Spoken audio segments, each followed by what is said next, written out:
Poder ter o corte. Boa noite, pessoal. Boa noite, Zepone. Tudo bem com vocês? Estamos Boa aqui noite, hoje Cris. novamente para apresentar mais uma reunião científica nossa do grupo da Regional Unifesp. E temos a honra e agradecemos muito que nós convidamos o Dr. Zepone. O Zepone é lá da pós do Sírio e trabalha conosco lá como instrutor. E ficamos muito contentes que ele aceitou o nosso convite de dar a aula de pentabloqueio. Então, eu estou passando a palavra para o Dr. Zepone. Zepone. Fala, pessoal. Boa noite. Tudo bom? Tá dando para ouvir, Cris? Tá sim. Tá dando para ouvir? Tá sim. Queria agradecer primeiro o convite aí, viu, Cris, pela Regional Unifesp para dar essa aula. Queria dizer também que eu estou à disposição. Gosto bastante da aula. Tô vendo vários residentes meus de vários lugares aqui. O pessoal sabe que eu gosto de falar bastante. Então, estou à disposição quando precisarem aí de qualquer tipo de aula, tá? Vou tentar passar um pouco do conhecimento aqui de pentabloqueio para vocês. Eu acho que é um tema interessante. Eu já vou explicar o porquê, né? A minha experiência com regional, né? Eu sou acredite, sou instrutor lá sou professor e instrutor lá da pós de bloqueio do Sírio-Libanês. Trabalho no Instituto de Ortopedia do HC, né? E sou supervisor do programa de residência do Grajaú da Unisa, né? Tô vendo alguns residentes meus aí. Lá a gente pratica bastante anestesia regional também, né? Então, vamos tentar aí fazer um bate-papo legal. Posso compartilhar já, ô Cris? Pode sim. Compartilha a tela e pode seguir. Espera aí.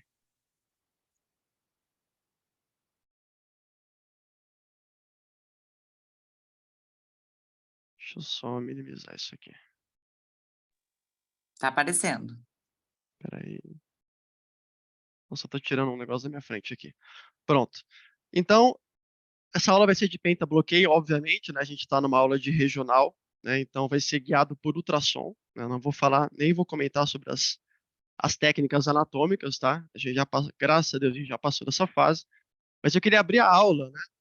Falando que esse tema é polêmico. Por que que é polêmico, né? Porque ele tem muito preconceito hoje em dia ainda, né? Aí por que que tem preconceito? Porque antigamente, né, na época dos marcos anatômicos, quando a gente fazia totalmente às cegas qualquer tipo de bloqueio, a gente não pegou essa fase, eu não peguei pelo menos, mas a gente sabe que tem gente que só fazia dessa maneira. Muitas pessoas faziam pentabloqueio, inclusive muito ortopedista até hoje faz o pentabloqueio às cegas, né, guiado só para referência anatômica. Então, agora que a gente faz com ultrassom, né, a gente fala, voltar para o pentabloqueio, né, eu aprendi a mexer com ultrassom para sair do pentabloqueio, né. Hoje eu sei fazer o ciático via anterior, ciático via poplítea, eu sei fazer o interescalênico, conta vértebra, né. Então, é um retrocesso, né, para que eu vou voltar para o pentabloqueio? Isso é coisa ultrapassada, é coisa de antigamente, né. E eu também tinha essa concepção alguns anos atrás, né. E eu tô aqui para tentar convencer vocês, né, do porquê que está começando a crescer o interesse de novo, já faz alguns anos o pentabloqueio, mas dessa vez guiado por ultrassom. Ele não é um bloqueio que é inútil, né? Ele é um bloqueio que é interessante para alguns casos, né? Isso que a gente vai discutir aqui. E como é um tema polêmico, eu já vou começar com uma polêmica aqui, né? A minha aula ele tem 2 slides de apresentação, né? Eu já vou mudar meu nome da aula de pentabloqueio guiado para ultrassom, né? Não vai ser esse. Opa, aqui.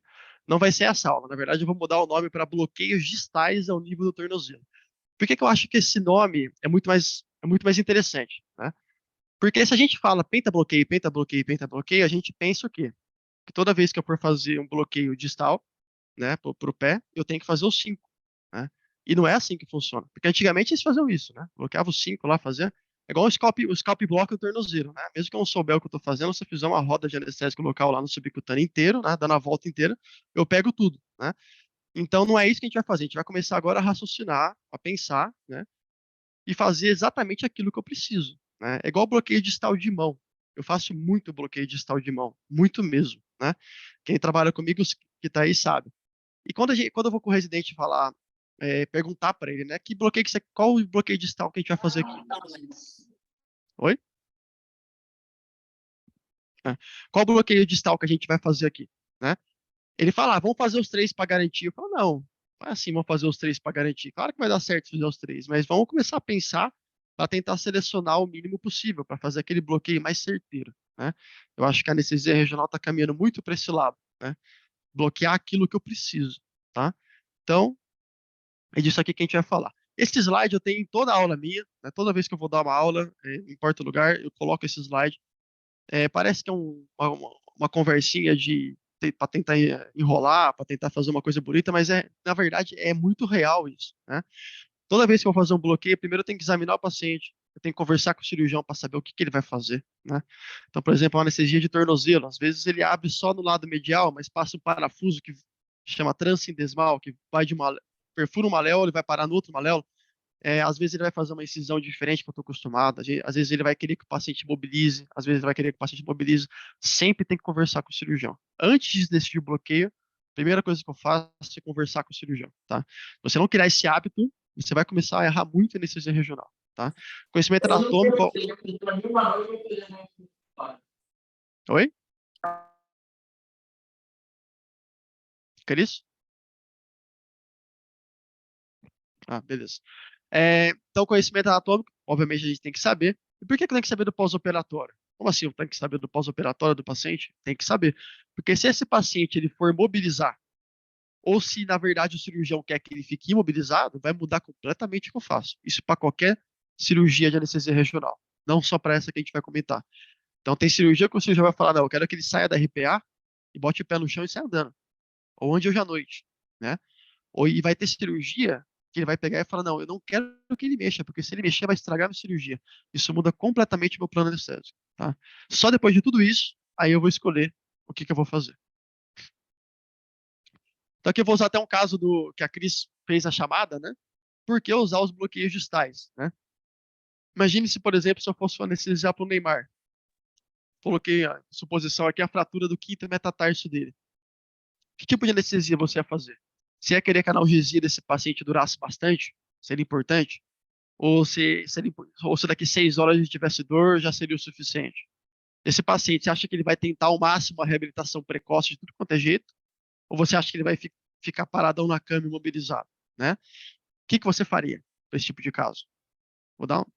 Eu sei que vocês não podem responder, mas pensa mentalmente, né? O que eu faria se eu pegasse um paciente desse para mim? E aqui eu vou falar para vocês, aqui eu queria falar que esse daí não é o PowerPoint da Lava Jato, tá? Esse não, apesar de parecer, mas esse PowerPoint aqui eu vou mostrar aqui para vocês o quê? Tentar mostrar quais fatores vão fazer eu tender a minha balança para bloqueio distal, né?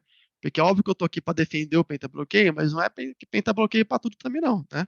Tem que saber o que a gente vai escolher. Então, se eu tenho um paciente que eu vou ter aqui, ó, esse laser azul aqui é excelente, não? Beleza?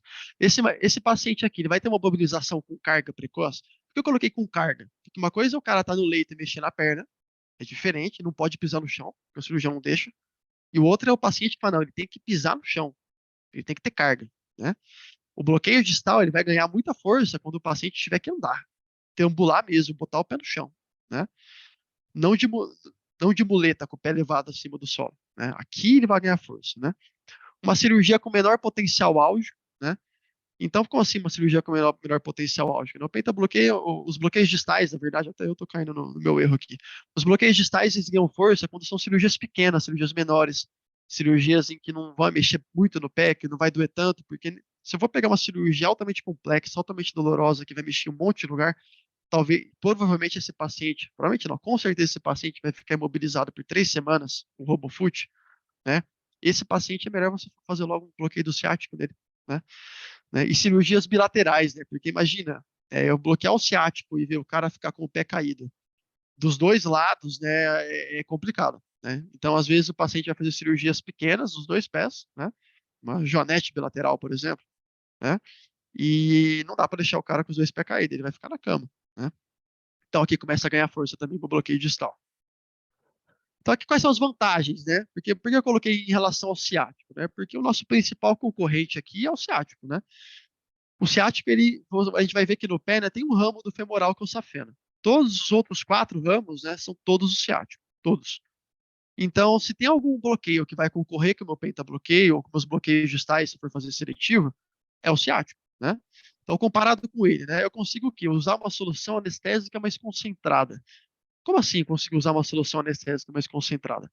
Pensa bem, se eu vou bloquear o ciático de um paciente, geralmente vocês usam uma concentração de quanto? Né? Eu uso uma concentração baixa, de 0,2% no máximo, por vários motivos. O primeiro motivo é que eu quero tentar preservar um pouco da mobilidade dele. Um paciente jovem com 0,2, ele vai ter um bloqueio motor pequeno, geralmente, né? Um paciente mais idoso já vai bloquear mais. Aí também tem a variabilidade entre paciente para paciente. Mas, de modo geral, um 0,2, né, é o que eu vou fazer no ciático. Se eu fizer 0,5 no ciático, né, esse cara vai ficar sem levantar o pé por 2 dias, né? Quando eu vou fazer um bloqueio distal, né, eu não estou preocupado porque eu já passei a musculatura aqui da panturrilha e da parte da musculatura anterior da perna, né? Então esse paciente já vai conseguir mexer o pé normalmente. Ah, mas não vai bloquear a musculatura de dentro do pé, que está abaixo do meu bloqueio? Vai, mas isso aí é movimento fino do dedo, né? Até onde eu sei, a não ser que o seu paciente pinte com o pé ou escreva com o pé por algum motivo, eu não tem problema ele perder essa musculatura intrínseca do pé. O mais importante é a movimentação do tornozelo e do pé como um todo, né? Que é feita mais para cima. Então, quando eu vou fazer um bloqueio distal, eu posso sentar a mão na concentração. 0,5, tem estudo, eu já vi, tá, que coloca 0,75, não usa tanto, né? Mas geralmente concentrações mais altas, porque eu prolongo o tempo de analgesia, né? Então imagina que eu vou fazer um bloqueio aqui, uma cirurgia que até que dói um pouco, né? Eu uso um ciático a 0,2, sendo que eu podia fazer um bloqueio distal usando 0,5 de ropivacaína, que vai durar muito, né? Então aí você começa a ver a vantagem. É um bloqueio mais específico, né? Porque eu consigo bloquear só aquilo que eu preciso, né? Ó, eu não vou bloquear um monte de coisa que eu não preciso, né? Se eu for bloquear, anestesiar o dedão, né? Por que que eu tenho que bloquear a panturrilha do paciente, né? Mas eu não ligo para isso, dá para fazer dá para fazer anestesia de 1 milhão de jeitos, né? Mas a questão aqui tem jeitos que são mais refinados, tem jeitos que são mais elegantes, tem jeitos que você está se desafiando a fazer o negócio mais fino possível, né?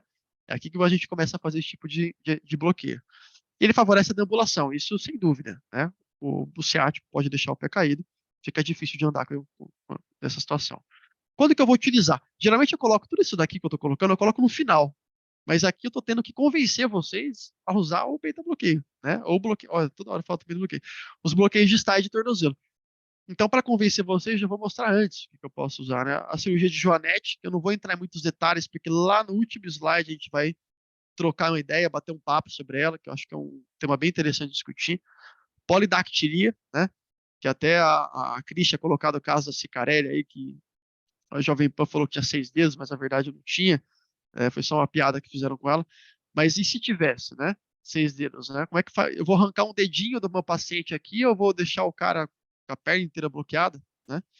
Sendo que esse paciente com certeza não vai ficar mobilizado, né? Polidactilia, com certeza o paciente vai sair andando, né?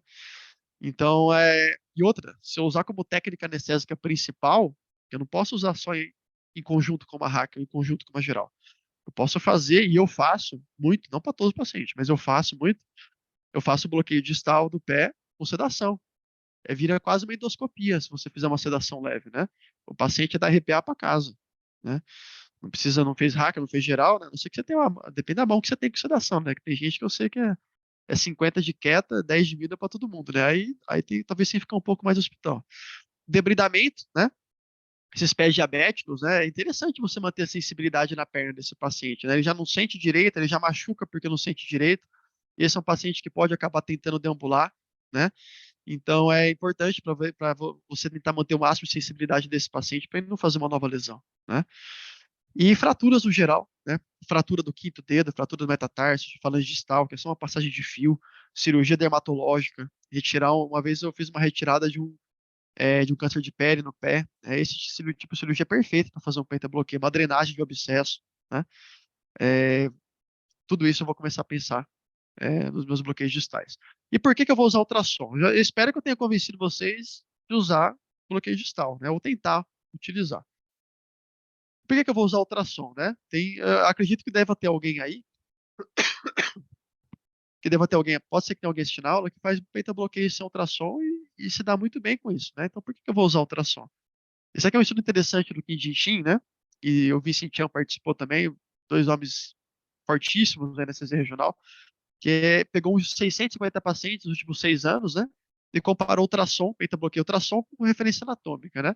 Em bloqueio unilateral, né, foi 84% e anatômico 66%.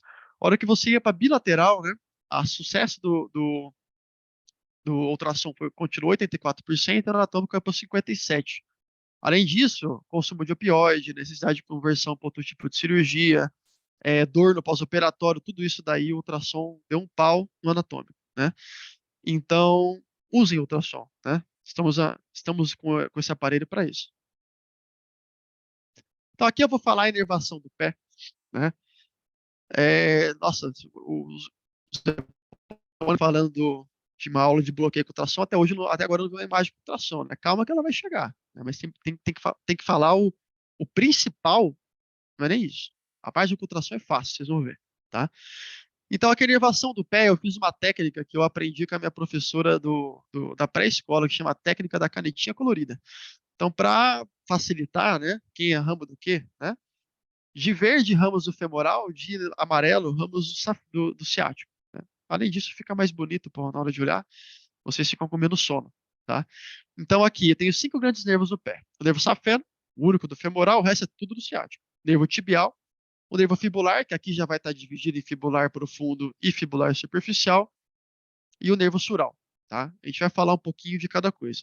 Lembrando que inervação não é só inervação da pele, a gente tem que pensar em tudo, inervação da pele, do músculo e do osso, né? Eu vou passar aqui para vocês uma maneira mais fácil de entendimento disso, mas lembre o seguinte, não é para decorar isso aqui e achar que tem que decorar para fazer o bloqueio. Não tem vergonha nenhuma em abrir o ANSO, abrir qualquer atlas de inervação, né? Esses aplicativos de bloqueio têm uns atlas muito bons.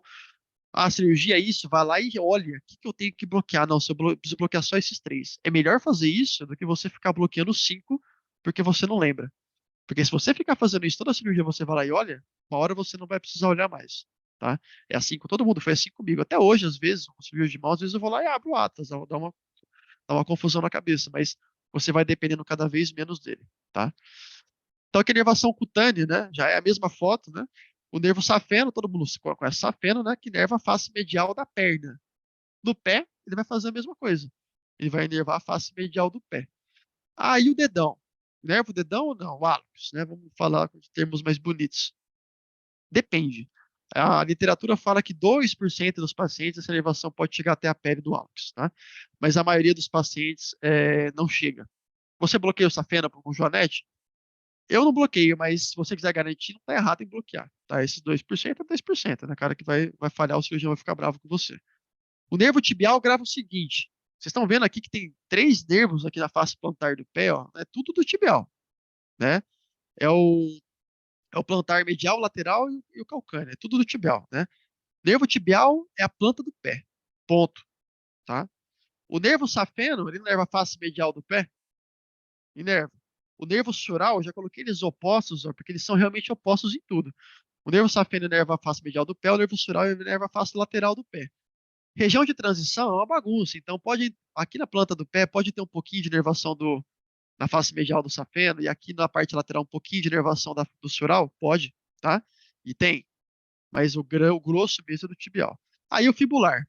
O fibular superficial, né? O fibular ele inerva o dorso do pé, ponto. Para tudo vocês vão ver que tibial é planta, fibular é dorso. Só que aqui o fibular superficial vai inervar quase toda a área cutânea do dorso. E o chinelo da Havaiana, né? Eu falo isso porque é exatamente o contato que você vai ter. Pensa no chinelo da Havaiana, exatamente o contato que você vai ter com aquela cordinha lá, né? Esse vai ser o fibular profundo, é o único papel cutâneo dele, tá? A parte óssea, né? Continua, lembra? O tibial é planta do pé. Aqui é a mesma coisa. O tibial ele vai inervar o periósteo plantar do pé, de todos os ossos do pé, né? E o fibular vai inervar o quê? O dorso do pé. A única diferença que lembra, fibular superficial no pé, ele é só cutâneo, tá? Então aqui a inervação óssea do dorso do pé vai ser pelo fibular também, mas é o fibular profundo, beleza? O nervo sural e o nervo safeno, eles não participam de inervação óssea. Algumas fontes vão colocar que o sural pode participar da inervação óssea do quinto dedo, né? Varia pode variar. Mas a questão principal aqui, eles participam mais da inervação. Oi? Eles participam mais da inervação dos maléolos, né? Que não é do pé, mas eu vou comentar aqui então o safeno, maléolo medial, e o sural, maléolo lateral. Lembra que eles são opostos em tudo, tá? Quando eu vou para a parte muscular, segue o mesmo padrão, né? Lembra que o safeno e o sural não entra, né? Fibular superficial também é pele, tá? O tibial vai inervar o quê? Toda a musculatura flexora, abdutora e interóssea intrínseca do pé. O que que significa? Ele vai inervar toda a musculatura da planta do pé e toda a musculatura que faz você fazer movimentos finos do pé, abdução de dedo, abrir e fechar dedo, tá? Isso aqui é a musculatura interóssea. Aí e o fibular? O fibular ajuda com uma pequena parte, que vai ser a musculatura extensora de dentro do pé, intrínseca do pé. E aí vai ser para o fibular profundo, tá? Então lembra, dorso é fibular, ora vai ser o superficial para a pele, para o resto vai ser o fibular profundo, e a planta do pé é o tibial. E o safeno e o sural são inimigos, né? Ficam um bem longe do outro nas laterais, tá? Isso é para dar uma ajuda na cabeça. Vocês vão esquecer tudo isso daí amanhã, né? Vão esquecer tudo, mas acho que ajuda, a aula vai ficar gravada também, né? É sempre bom para revisar. Então, resumindo, tibial, planta do pé, osso, músculo e pele, né? Fibular, dorso do pé, também, osso, músculo e pele. A diferença é que o fibular superficial vai ficar com a pele, né? E o profundo vai ficar com o músculo e osso e o chinelo havaiano. O safeno e o sural, opostos, né? Os dois inervam seus respectivos maléolos e a pele dessa região. Ufa! Finalmente agora a gente vai falar do bloqueio, né? Finalmente. Então aqui peguei esse corte aqui, essa imagem eu achei muito legal, que ela vai ser a minha base aqui para o restante da aula. Crédito aí para Maria Fernanda Rojas, que é excelente essa imagem, tá? Então, eu separei aqui em dois compartimentos. A gente vai ter 5 nervos, né? Eu separei, por que 2 compartimentos? Porque vai ter uma parte dos bloqueios que eu vou fazer com a face medial, com o tornozelo, com a face medial do pé apontada para cima, que é onde eu vou escanear, e uma outra parte dos bloqueios eu vou virar o pé para expor a face lateral do pé e vou fazer os outros 3 ali. Fácil, né? Então, a parte medial, eu vou ter o nervo safeno, né? Ele inerva a face medial, ele inerva o maléolo medial, não acompanha a safena, que também é medial, eu vou ter ele na parte medial do tornozelo. E o nervo tibial, tá? Na parte lateral, eu vou ter os fibulares e o nervo sural. Aqui eu quero que vocês guardem uma coisa importante. Vocês viram para a inervação aqui, quais são os nervos mais importantes? Se você fosse escolher, nossa, eu só posso bloquear 2. Qual que eu tenho mais chance de acertar qualquer cirurgia do pé se eu bloquear esses 2? Quais são os mais importantes? Pensa. Tibial e o fibular profundo, né? Que inerva a musculatura, inerva o osso e participa da inervação da pele também. Um pouquinho, né? Mas participa. O tibial um monte, né? Esses são os mais importantes, são os mais nobres, né? O tibial, porque o tibial é gigante, né? Vocês vão ver. E o fibular profundo. Fibular profundo, coisa profunda, é coisa importante, tem que estar escondida. Coisa que é porcaria fica na perto da pele, porque se bater e lesar não tem problema. Coisa profunda é coisa importante. Então, os dois importantes vão andar com a estrutura mais nobre que a gente tem para fazer anestesia regional, a referência mais nobre. Qual que é a referência anatômica mais fácil que a gente tem em qualquer bloqueio? É a artéria, né? Que está lá batendo, né? É difícil de não ver. Você vê o negócio batendo lá. Se falar para você identificar o músculo, você tem dificuldade, mas identificar a artéria é fácil. Então, esses 2 nervos são importantes, eles acompanham artérias. Artéria tibial posterior, no caso do tibial, e a artéria tibial anterior, no caso do fibular profundo. Os outros 3 vão acompanhar coisas menores, ou veia ou nada. Guardem isso. Tá, é a preparação para o bloqueio, né? Isso aqui é para. Estou deixando aqui, ó, mastigadinho, tá? Posicionamento. Eu já tentei vários posicionamentos. Isso aqui vira um laboratório. Você pode fazer. Tem gente que vira o paciente de ponta cabeça, cruza uma perna sobre a outra. Fica bom cruzar a perna, viu? Coloca uma perna para fora da maca. Eu já vi, ó, tem tudo quanto é jeito. Eu achei que esse daqui ficou bem legal. Eu vi uma vez num vídeo e eu fui praticar eu mesmo, né?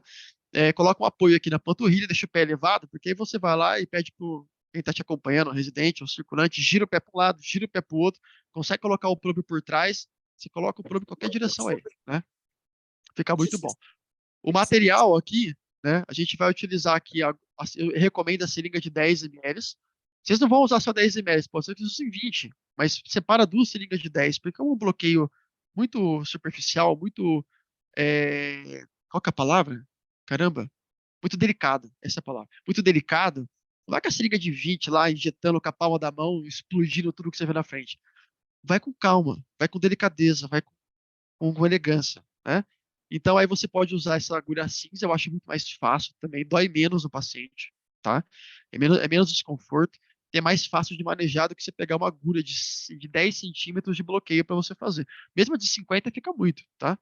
E aí, como é que eu monto isso aqui? Eu vou com a agulha direto na seringa? Não faça isso, pelo amor de Deus.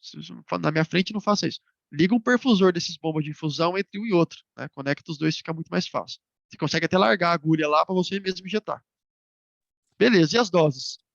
Acabo utilizando ropivacaína 0,5, 3 a 5 ml, mas vai ter fonte que vai utilizar até 7 ml em cada nervo, tá? Vai do gosto. Aqui fica um pouco Masterchef. Então, vamos falar do primeiro nervo aqui, o nervo tibial, tá? Prometo que a parte mais longa da aula foi aquela, a parte mais densa. Tudo bem que eu falo muito, né? Então nunca se sabe onde pode parar essa aula, né? Mas vamos lá. Prometo que aqui, como eu falei, é a parte mais simples, né? Então, primeiro vamos começar pelo nervo tibial. Lembra que eu falei os nervos importantes? O tibial e o fibular profundo acompanham a artéria. Olha que bonito que ficou esse slide. Não é, olha que legal. Eu que fiz isso aqui, gente. Não ficou legal isso aqui, essa parte preta com essa parte verde aqui, ó. Ficou muito bom, não ficou? Eu gostei dele. Então a gente vai acompanhar aqui o meu nervo tibial acompanhando a minha artéria tibial posterior. Qual que é a técnica, né? Eu coloquei um monte de informação aqui do lado para vocês, né? Porque quando se vocês forem ver no YouTube, né, já tá bastante informação aqui, vocês não tem que ficar ouvindo falar tanto, né? Só pode ir direto para o slide. Então eu vou colocar onde? Eu vou colocar, né, atrás do meu maléolo, atrás do meu maléolo medial, né? Vou colocar posterior a ele, próximo do nível do tornozelo, e eu vou identificar então a minha artéria tibial posterior. A tibial posterior ela passa atrás do maléolo, né? Não tem que colocar o probe atrás do maléolo. E olha que tamanho que é o nervo tibial, né? Eu vou ver o meu nervo do lado dos vasos aqui, ó, tanto da tibial posterior quanto da veia acompanhante, né? Da veia tibial posterior. O meu nervo tibial vai estar aqui, ó, gigantesco. Você vê, inclusive, que ele tem um compartimento facial, ó, meio triangular aqui, ó. Parece até um mini supra, um mini axilar. Eu adoro, eu vejo mini supraclaviculares em tudo aqui na anestesia regional. Isso aqui para mim é um mini supra, de tão grande aqui, ó, tem um plexo braquial aqui dentro, vocês não estão vendo. Então é gigante, tá? Você pode fazer tanto fora de plano quanto em plano, né? Se for fazer fora de plano, eu recomendo que você venha de lateral para medial, tá? Porque você vai vir com a agulha daqui e você não vai perfurar os vasos, tá? Então você vai jogar onde? Dentro do nervo? Não. Fura a face aqui ó, na pontinha, né? Não é quando você vai fazer um nervo bloqueio do femoral, você não vai direto no nervo, você vai na fura a face no pontinho ali, e você vai jogar o anestésico, e esse anestésico vai banhar tudo isso daqui, todo esse compartimento. O nervo vai ficar boiando lá. Isso é bem fácil de ver, bem fácil de fazer, tá? Que é a nossa referência, lembra, artéria tibial posterior. Então aqui eu mostrando aqui para vocês o compartimento facial, né? O meu nervo aqui, ó, um compartimento triangular, né? Eu vou furar a face aqui na pontinha e vou jogar o meu anestésico abaixo desse plano facial. Vai ficar mais ou menos assim. O anestésico vai ficar banhando e o nervo tibial vai ficar dançando lá no meio. Não precisa necessariamente deixar desse jeito aqui. O pessoal deixa desse jeito para colocar em estudo, para mostrar para residente. Se estiver banhando de um lado só, estou recuperando uma gripe aqui, gente, então estou tossindo. Se estiver banhando de um lado só, tá excelente, tá? A gente faz isso para ficar bonito, né? Quer fazer assim também pode fazer, mas não precisa, tá? Agora eu vou para o outro nervo importante, né? Ou acompanha outra artéria, né? Então, o meu nervo fibular profundo, ele vai acompanhar a artéria tibial anterior, tá? Então, eu vou ter aqui, eu vou colocar aqui, meu globo ele vai ficar, na verdade, logo acima da articulação do tornozelo. Se você tiver vendo a articulação do tornozelo no tração, aqui, líquido sinovial, tá muito baixo, um pouquinho para cima dos maléolos aqui, né? Eu vou colocar meu probe, vai estar uma parte na face anterior da perna e uma parte na face lateral, é de anterior para lateral, tá? Não é de anterior para medial, de anterior para lateral. E aí eu vou identificar a minha artéria tibial anterior. Cuidado aqui com a compressão, tá? Eu sei, os residentes adoram, né? Vai lá, ele tá acostumado que no infra, né? Ele tem que apertar o probe para melhorar, né? Aí vai fazer isso daí, aperta, soca o probe lá no osso do paciente. Aí eu ocluo essa artéria, porque é fininha, mas você não vai ver nada. Então, cuidado com a compressão do probe, tá? A referência nossa vai ser a artéria tibial. O nervo, ele pode ter várias localizações. Ele pode estar lateral à artéria, ele pode estar medial à artéria, ele pode estar por cima da artéria. Você vai fazer o quê? Você vai jogar uma injeção periarterial. De novo, você vai furar o plano, tem uma façazinha pequenininha aqui, você vai furar esse plano próximo da artéria e vai injetar o anestésico próximo. Eu costumo vir né, em direção à estrutura óssea, porque como às vezes confunde qual lado está o nervo, né, aqui ele apontou para esse lado, mas essa imagem você poderia achar que está aqui. Vem em direção à proeminência óssea que não tem erro, você não vai acertar o nervo com a sua agulha. Então aqui ele acabou vindo, esse daqui eu acabo vindo, por preferência minha, eu acabo fazendo fora de plano, tá? É muito superficial, é mais fácil, eu percebo que dói menos para o paciente eu entrar fora de plano nesse bloqueio aqui. Eu evito aqui também os tendões dos flexores do pé. Não é bom atravessar nenhum tendão com agulha, tá? Se vocês fazem isso no PENG, estão fazendo errado. Então aqui, tá, ele veio fora de plano, tá? Você tá vendo que ele vem em direção ao osso, né? Aqui parece que ele entrou no nervo, mas não é, porque o nervo já levantou e aí ele entrou no anestésico que ele jogou. Então você vai fazer uma injeção aqui periarterial, tá? Sempre tangenciando o nervo, indo em direção ao osso, tá? Então agora eu vou pro nervo safeno, né? A tosse tá feia. Eu vou pro nervo safeno. O nervo safeno, né, ele vai acompanhar a veia safena magna. Lembra que tem duas veias safena, né? Ou veias safenas, né? Que às vezes são duas acessórias. Tem a veia safena magna, tem a veia safena parva, ou a veia safena acessória, né? Veia safena menor, né? Tem vários nomes. Ela tem muitos nomes no reino dos homens. Pode chamar do jeito que você quiser, mas ela é menorzinha, né? Ela fica lá atrás. A veia safena magna, que é a grandona, que a gente às vezes pega a veia aqui, paciente ruim de acesso, é que vai estar o nervo safeno. Então, na face medial do tornozelo. Então, beleza. Eu vou. Cuidado, aqui sim. Se você fizer qualquer compressão com o probe, vai sumir a veia safena. Não vai chegar nada. Então tem que ser bem de levinho, né? Você vai colocar ali mais ou menos acima do maléolo, né? Acima do maléolo medial, na face medial do pé, você vai identificar a veia safena. Muitas vezes você não precisa nem ultrassom, né? Você vai olhar para achar a veia, eu falo, né? Para achar o nervo, tem que colocar ultrassom. Jesus. É, você vai identificar a veia safena e você vai jogar próximo da veia safena também, tá? Tem um compartimento facial, nem sempre fica bonito como tá aqui. Esse aqui tá lindo, né? Geralmente não é tão bonito assim, tá? E você vai jogar pele e veia, né? Você vai acabar pegando o seu bloqueio.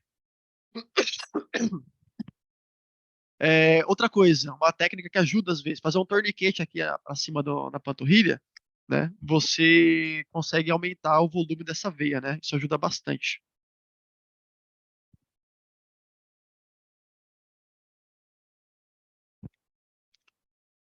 Então a injeção aqui vai ser ao redor da veia, tá? Se você não estiver vendo a veia, o nervo, você joga, fura o plano facial da veia e joga ao redor dela. O próprio anestésico vai evidenciar mais o nervo e vai ficar boiando ali.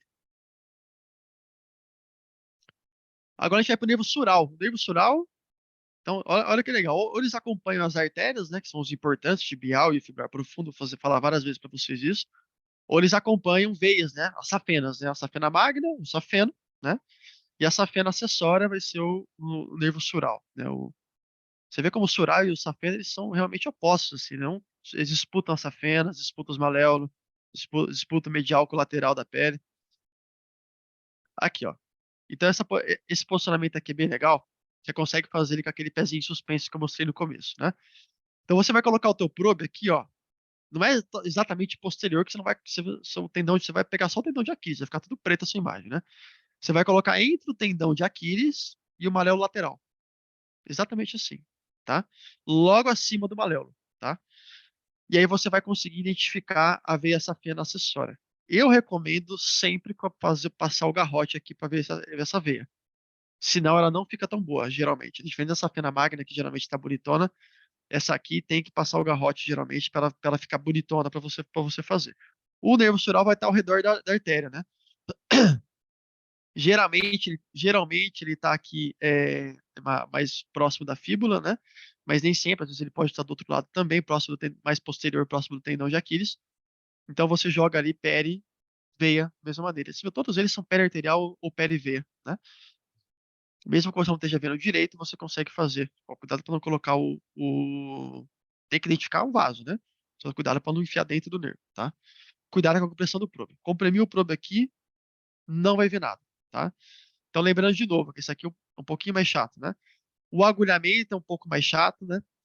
Você tem que estar com o pé suspenso ou para fora da maca. Eu já tentei para fora da maca, dá certo também, mas com o pé elevado ali, com o apoio na panturrilha, fica melhor, que você consegue ver onde está entrando sua agulha, e você coloca o tração na sua frente, você consegue ver os dois, né?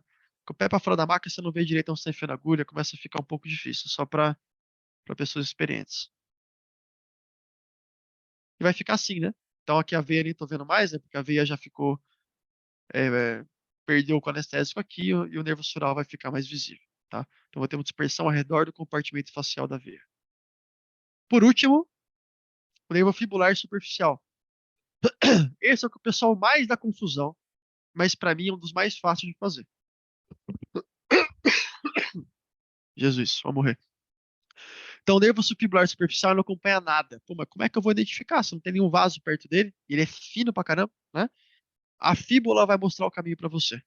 A fíbula vai apontar para o nervo, sempre, né? Presta atenção. O posicionamento, eu tenho que colocar ele na divisão entre dois compartimentos musculares. Eu tenho que colocar meu probe. Esse meu probe, geralmente, eu coloco mais longe do tornozelo, porque o fibular superficial já solta vários raminhos, né, aqui nessa região do tornozelo, eu posso acabar perdendo algum deles. Então, eu faço mais acima, esse é normal fazer mais acima mesmo, tá? Eu coloco meu probe entre o compartimento muscular anterior da perna e o compartimento lateral. Basicamente, eu coloco em cima da fíbula. Pronto, né? Fíbula na lateral no paciente, eu vou colocar em cima da fíbula, bem no meio dela. Eu vou ver essa imagem aqui, eu vou ver a fíbula, uma coisa pontuda, né? Essa outra imagem aqui, ela tá até. É que ele colocou muito, muito profundo aqui, os 5 centímetros deve estar aqui, né? Mas você vê a fíbula bem pontuda, e a fíbula vai apontar para duas coisas. Ela vai apontar para a divisão entre os compartimentos musculares, você vai ver uma face aqui, ó, dividindo o compartimento anterior do compartimento lateral da perna, de muscular, eu tô falando. E logo em cima você vai ter uma fáscia também aqui, ó, abaixo do subcutâneo, que chama fáscia crural. O nervo fibular, ele vai estar na junção disso tudo. Então, ele vai estar, a fíbula vai estar apontando para ele, porque ele vai estar na junção dos dois compartimentos musculares e abaixo da fáscia crural. Então, eu perfuro a fáscia aqui nessa região entre os dois compartimentos, bem na direção da fíbula, tá? E eu faço, jogo meu anestésico aqui. Ele é easy de fazer. Mas o pessoal se complica por não ter um vaso, né? Saiba as referências anatômicas que fica fácil. Lembra, a fíbula aponta para o nervo fibular. Aqui, ó. Lembrando sempre de furar a face crural. Tá? Se eu não furar a face crural, eu não vou pegar. Alguns ramos acabam perfurando ela e ficando superficial, né? Se você fizer muito baixo, né? Mas você fazendo aqui alto, você vai pegar ele todo aqui por baixo, tá? Se vier um raminho aqui por cima, pode jogar um pouquinho de anestésico, mas o clássico é jogar aqui embaixo, tá? Para pegar o fibular superficial mesmo.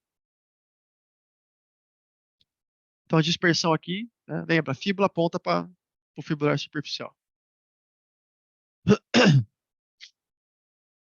Coloquei de novo essa imagem aqui até aumentada, porque esse é o que dá mais confusão, tá? Não é para dar, mas é o que mais dá. Então lembra, fíbula, divisão entre os compartimentos anterior e lateral da perna, o nervo fibular vai estar ali, ó, bem, não é o pessoal jogava subcutâneo, não é na gordura que tem que jogar não, tem que, ó, furar essa face crural aqui, faz um pop, né? A gente adora pop na anestesia regional, né? Faz um pop e você vai perfurar a face, você vai jogar ali por baixo. Cuidado para não jogar intramuscular, tá? Tem que ver que tá ficando em volta do nervo. E aqui eu coloco um caso para vocês, né? Espero que eu não tenha falado tanto. A Cris falou para fazer uma aula de 20 minutos, eu acho que eu falei por quase uma hora. Mas eu coloquei um caso aqui para exemplificar a nossa discussão daquilo que eu falei para vocês, né? Uma cirurgia de joanete. O que vocês fazem? Vocês sabem que é uma cirurgia de joanete? Começa por aí, né? Porque às vezes tem gente que não pratica, né? Acontece, tá? Então, a cirurgia de joanete é o hálux valgus, né? Essa cirurgia é muito comum, principalmente no particular, né? Esses pacientes, eles têm uma, uma dor muito forte, né? É uma cirurgia muito dolorosa, tá? Então não dá para fazer só com geral, só com hack, não segura com opioide, fica muito chapado o paciente, é necessário associar uma anestesia regional nessa cirurgia. Não é uma cirurgia tranquila de termos áureos. Por exemplo, o que você faria? Dando um tempo de 10 segundos para vocês pensar. Aqui que entra aquela discussão, conversa com o cirurgião, porque aqui entra um divisor de água. É polêmico isso aqui, tá? Mas entra um divisor de águas, né? Tem duas técnicas principais, tem 3 ou 4, né? Mas tem dois grupos de técnicas principais para você fazer a cirurgia de Joanete ou do hálux valgus. A cirurgia convencional aberta ou a cirurgia percutânea minimamente invasiva, né? A cirurgia normal aberta, a convencional, o cirurgião, ele arrebenta com tudo, lá abre tudo, mete um RoboFoot no paciente e fala, não pisa por 3 semanas. Sem carga por 2 a 3 semanas, né? E esse paciente tem problema se meter, colocar um ciático lá, às vezes até com uma concentração mais alta, se ele vai ficar com o RoboFoot, não vai andar, é uma cirurgia que dói bastante, grande potencial álgico, não tem problema, você pode fazer, né? E se for a percutânea? A percutânea é diferente, o paciente é minimamente invasivo, é uma cirurgia que dói, né? Ele vai serrar o osso do mesmo jeito, ele vai fazer, vai futucar tudo do mesmo jeito, com a diferença que ele vai pegar e falar para o paciente que de noite, a hora que chegar em casa, é para ele pôr o pé no chão e começar a andar, né? Esse paciente, talvez não seja a melhor indicação você fazer um ciático nesse paciente. Esse paciente, o pentabloqueio não, os bloqueios distais de tornozelo, fica muito interessante. Então, é aí que você começa a pensar. Às vezes, a mesma cirurgia, né? Dependendo da técnica cirúrgica, você pode usar um anestésico ou outro. A literatura está muito escassa ainda, né? O pessoal está começando a usar mais o pentabloqueio, está começando a voltar a crescer o interesse no pentabloqueio com ultrassom, nos bloqueios distais com ultrassom. Então, a literatura ainda precisa de muito estudo comparando essa questão de mobilização precoce. Várias cirurgias estão seguindo o mesmo caminho da Joanete, de ficar cada vez mais minimamente invasivo, cada vez mais mobilização precoce. Tem um cirurgião de tornozelo que eu vejo que coloca a placa no tornozelo e não mobiliza, quer que o paciente fica mexendo no leito do tornozelo, né? Sendo que antigamente todo mundo engessava esses pacientes, né? Então a tendência hoje, cada vez mais, é você mobilizar o paciente, fazer com que ele mexa, engessar menos, talar menos, robofutizar menos, né? E aí esse tipo de bloqueio vai começar a crescer cada vez mais. Obrigado, espero que vocês tenham gostado da aula, né? Esse aí tá o meu contato, né? Eu trabalho para o grupo de anestesia unitar. Se tiver alguém aí do grupo assistindo, obrigado por ter vindo pela aula, tá? É, Quem quiser entrar em contato comigo, tirar uma dúvida, eu sou um cara bem acessível, só não coloco o meu WhatsApp aqui, porque isso aqui vai para o YouTube, né? Senão, sei lá o que pode acontecer. Mas quem quiser trocar uma ideia comigo, manda um e-mail, eu mando o celular para você. Tem várias pessoas que ficam mandando mensagem. A gente que faz regional tá acostumado. Pessoal, às vezes ex-aluno, né? Eu fui aluno da Cris, por exemplo, né? Até hoje, vira e mexe, eu mando pergunta para ela. Fui aluno da Elaine, do Pepa, mando pergunta para eles até hoje, né? Então, ex-aluno, hoje eu tenho ex-alunos meus, né? Que vira e mexe mandam mensagem para mim, né? Para trocar ideia e a gente gosta de discutir isso. A gente que está aqui dando aula, a gente gosta de regional, a gente realmente gosta de discutir. Pode mandar mensagem, pode mandar e-mail, que a gente vai ter o maior prazer em responder para vocês. Muito obrigado. Zeponi, Tô aqui. tá me ouvindo? Tô Em ouvindo. primeiro lugar, parabéns pela aula, foi muito expositiva, eu gostei que você inverteu a ordem, foi muito boa. Pode parar de compartilhar a tela para a gente ver seu Peraí. rosto, fica fácil, Opa. fica melhor. Peraí. Pronto. Aí, agora sim. Vamos embora. A primeira coisa que eu queria conversar com você, que na hora no final que você falou, né, das joanetes, né? Essa é uma cirurgia que geralmente o paciente vem fazer bilateral. E essa é a maior indicação hoje, né, dos bloqueios distais de tornozelo. É que se eu colocasse o nome da aula como bloqueios distais de tornozelo, eu tenho certeza que as pessoas viriam menos pessoas assistirem, porque não conhece o nome, né? Então, o pentabloqueio, porque eu sabia que você ia falar dos 5, mas hoje, com o uso do ultrassom, a gente acaba geralmente fazendo 2 ou 3. Muito raro a gente fazer os 5, né? Então, a primeira coisa é que a Joanete, geralmente, imagina, geralmente a gente faz bilateral, e os pacientes andam e vão embora no mesmo dia, né? A questão é que alguns cirurgiões de pé, eles já têm o costume deles mesmos fazer o penta da cabeça deles, né? Mas a gente vê que a Joanete é um paciente que vai embora no mesmo dia, então eles se beneficiam, sim, de que a gente saiba bloquear esses pacientes, e aí você vai fazer aí 2 ou 3 nervos, né? Geralmente a gente vai fazer muito mais o tibial e fibular profundo, sem dúvida alguma. A outra coisa é a questão do Neymar, né? Eu sempre começo a minha aula, quando eu dou aula fora aí, falando do Neymar, e o Neymar, que foi o 5º meta, né? Eu bloquearia o sural dele, com certeza, né? Porque é bem aquela parte lateralzinha ali do pé, bem como o tibial o tibial, fíbula profunda, garantiria, faria os 3, que eu acho que não tem problema nenhum, e muito provavelmente foi essa anestesia que ele tomou, porque ele foi operado em Belo Horizonte, não é isso? E eu não acredito que ninguém tenha metido uma hack para ele, né? Ninguém iria ter, eu não acredito que ninguém teria coragem de mexer no neuroeixo de um atleta, né? E até porque esse cara, com certeza, existia a pressão de que ele reabilitasse antes, ele fizesse a fisioterapia, que ele deambulasse, que ele andasse, enfim. Né? Mas era uma fratura, né? Tem mais essa também. E a outra coisa que eu queria colocar também é as sindactilias. Gente, na Casa da Mão, às quartas-feiras, tem um cirurgião que marca a sindactilia de pé, e geralmente é bilateral, e o paciente vai embora para casa no mesmo dia, e aí você tem que ver qual é o dedo que está a mais, né? Se ele vai tirar, ele tem um dedinho mínimo a mais que está só ali lateral, né? Seria, você tem que escolher alguns pontos, alguns nervos, né? Se é um dedo que está ali no meio, você vai escolher outros, né? Então, assim, geralmente o tibial vai entrar em praticamente todos, né?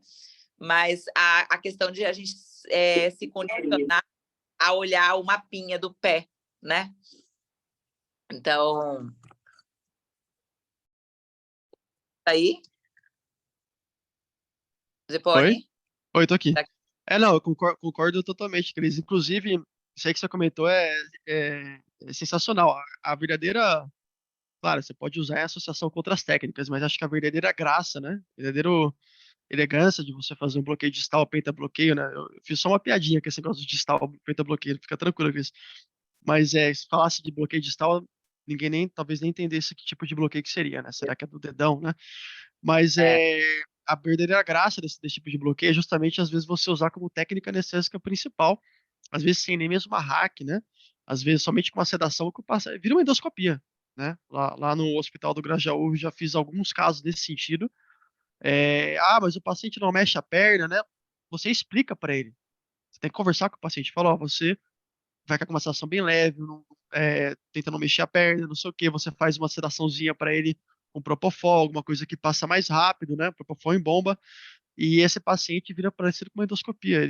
E da RPA ele já poderia ir direto para casa, né? Porque você não fez nenhuma anestesia geral, você não fez uma hack, você não fez nenhum anestésico de longa duração, né? Então você acelera a alta desse paciente num jeito absurdo, né? Então aí realmente começa a ficar muito interessante esse tipo de bloqueio. Igual a com Cris certeza. falou. Eu queria Gente, parabenizar a aula, pessoal, do Zeponi. Cris, eu queria também puxar uma discussãozinha, se for primeiro me claro, apresentar, Diogo, tudo bem? tudo bem? Eu queria trocar uma ideia com vocês sobre se vocês vislumbram aí a bupivacaína lipossomal chegando para esses bloqueios aí. Eu sei que fora ela já, se vocês veem na analgesia para deixar mais longa essa analgesia nesse tipo de bloqueio, uso junto, se vocês vislumbram alguma coisa nesse sentido. Obrigado. Quer falar primeiro ou quer que eu falo, Cris? Pode falar. Eu tenho uma coisa para falar, mas vou deixar você falar É, primeiro. tá. Ah, A minha opinião, eu acho que a bupivacaína lipossomal é muito ambígua, o que ela vem para oferecer. E eu não sei responder ainda, porque tem muito estudo saindo mostrando que a bupivacaína lipossomal tem um tempo, apesar de ser prometida, de durar 72 horas, né? Tem muito estudo mostrando que não tem diferença entre você usar a bupivacaína lipossomal com a bupivacaína normal, né?